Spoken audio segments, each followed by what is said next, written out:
আজিৰ এক বিশেষ প্ৰতিবেদন।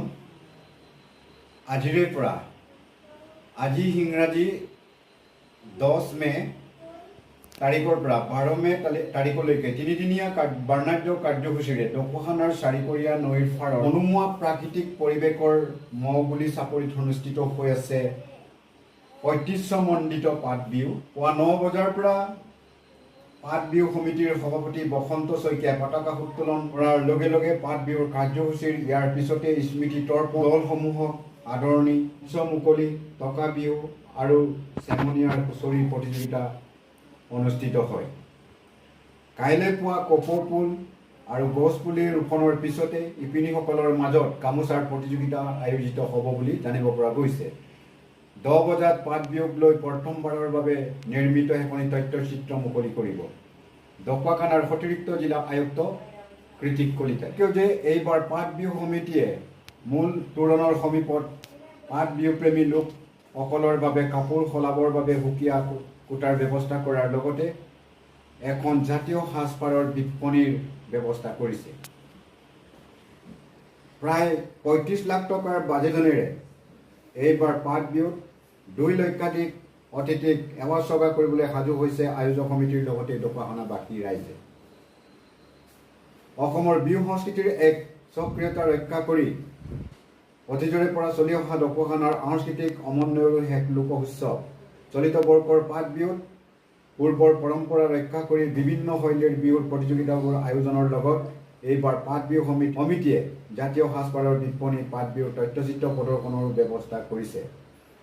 ঢকুৱাখানাৰ পৰা ত্ৰিলোচন পেৰমেৰ ৰিপৰ্ট, আগ্নিলোকাত নিউজ।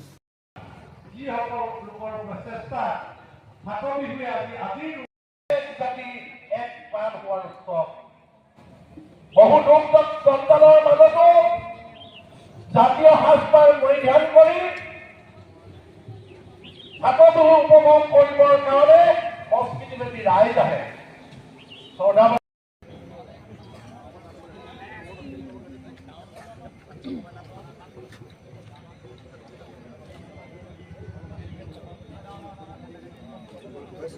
এই মুহূৰ্তত পতাকা উত্তোলনৰ বাবে সাজু হৈছে আৰু ঐতিহ্যমণ্ডিত ফাট বিহুৰ আজি যি প্ৰথম কাৰ্যসূচী 10 মে প্ৰথম কাৰ্যসূচী পতাকা উত্তোলনৰ বাবে সাজু হৈছে আৰু ঢকুৱাখানাৰ লগতে সমগ্ৰ অসমৰ ৰাইজ ইয়াত উপস্থিত হোৱা দেখিবলৈ পোৱা গৈছে। মই পোনপটীয়াকৈ মোৰ ভিডিঅ' জাৰ্নেলিষ্টক মই দেখাবলৈ অনুৰোধ জনাম যে পতাকা উত্তোলনৰ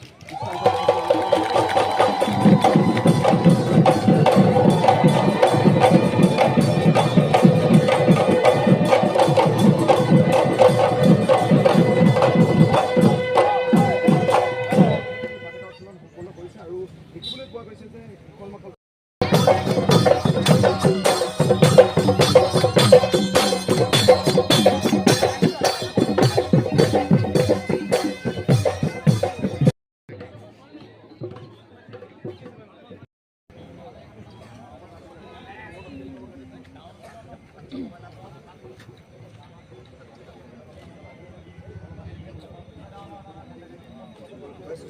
এই মুহূৰ্তত পতাকা উত্তোলনৰ বাবে সাজু হৈছে আৰু ঐতিহ্যমণ্ডিত ফাট বিহুৰ আজি যি প্ৰথম কাৰ্যসূচী 10 মে প্ৰথম কাৰ্যসূচী পতাকা উত্তোলনৰ বাবে সাজু হৈছে আৰু ঢকুৱাখানাৰ লগতে সমগ্ৰ অসমৰ ৰাইজ ইয়াত উপস্থিত হোৱা দেখিবলৈ পোৱা গৈছে। মই পোনপটীয়াকৈ মোৰ ভিডিঅ' জাৰ্নেলিষ্টক মই দেখাবলৈ অনুৰোধ জনাম যে পতাকা উত্তোলনৰ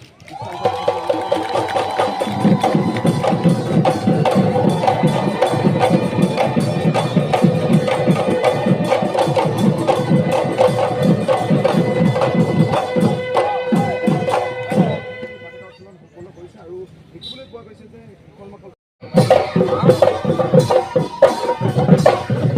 বিচাৰিছোঁ আমি স্বেচ্ছাসেৱক সমিতিৰ মাননীয় সভাপতি আৰু সম্পাদক ডাঙৰীয়াক আমি অনুৰোধ জনাইছোঁ অতি কমেও 10জন স্বেচ্ছাসেৱকক আমাৰ মঞ্চৰ কাষলৈ পঠাবৰ কাৰণে আমি অনুৰোধ জনাইছোঁ।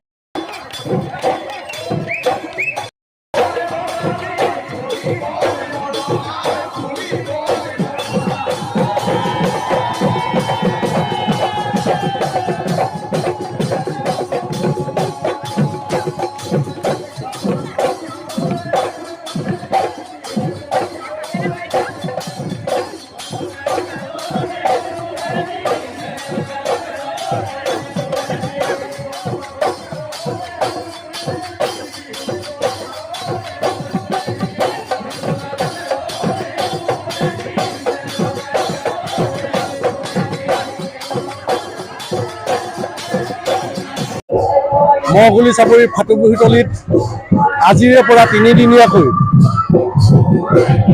ঢকুৱাখানা সকলো জাতি জনগোষ্ঠীৰ স্বকীয় লোকোৎসৱ ফাট বিহু ইতিমধ্যে প্ৰথম আৰু দ্বিতীয় কাৰ্যসূচী সামৰণি পৰিছে। প্ৰথম কাৰ্যসূচী পতাকা উত্তোলনেৰে আজি শুভাৰম্ভ ঘটিছে আৰু দ্বিতীয় স্মৃতি তৰ্পণ কাৰ্যসূচী সমাপন হৈছে। ইয়াৰ পাছতেই আজি আমাৰ বিহু দলসমূহৰ আদৰণি মঞ্চ মুকলি অনুষ্ঠান আছে। চেমনীয়া পকা বিহু হুঁচৰি প্ৰতিযোগিতা আছে আৰু চেমনীয়া হুঁচৰি প্ৰতিযোগিতা আছে। গতিকে আজি এই বনমিল যি ফাট বিহু এই বনমিল যাত্ৰা 3 দিনীয়া বনমিল যাত্ৰা শুভাৰম্ভ ঘটিছে। গতিকে অসমবাসী ৰাইজক আহ্বান জনাওঁ যে যি জাতি জনগোষ্ঠীৰ এখন মহামিলনৰ যিখন ক্ষেত্ৰ ফাট বিহুতলী, ইয়াৰ যি অময়া সুদা ইয়াত উপস্থিত নহ'লে আপোনালোকে বুজিব নোৱাৰিব। গতিকে আহ্বান জনাওঁ অসমবাসী ৰাইজ, সমগ্ৰ ঢকুৱাখানাবাসী ৰাইজ, আপোনালোকে জাতীয় সাজপাৰ পিন্ধি সমগ্ৰ ৰাইজ ওলাই আহক। আৰু ইয়াতে এই যি মানুহ আৰু প্ৰকৃতি একাকাৰ হৈ যোৱা যি অনুপম দৃশ্য, এই দৃশ্য উপভোগ কৰক। আৰু যি বিৰামবিহীন বিহু, ডেকা গাভৰু বিভিন্ন জাতি জনগোষ্ঠী, ডেকা গাভৰু বুঢ়া বুঢ়ী বৃদ্ধ বনিতা, যি বিৰামবিহীন যি বিহু, এই বিহু উপভোগ কৰি আপুনি নিজকে ধন্য কৰক।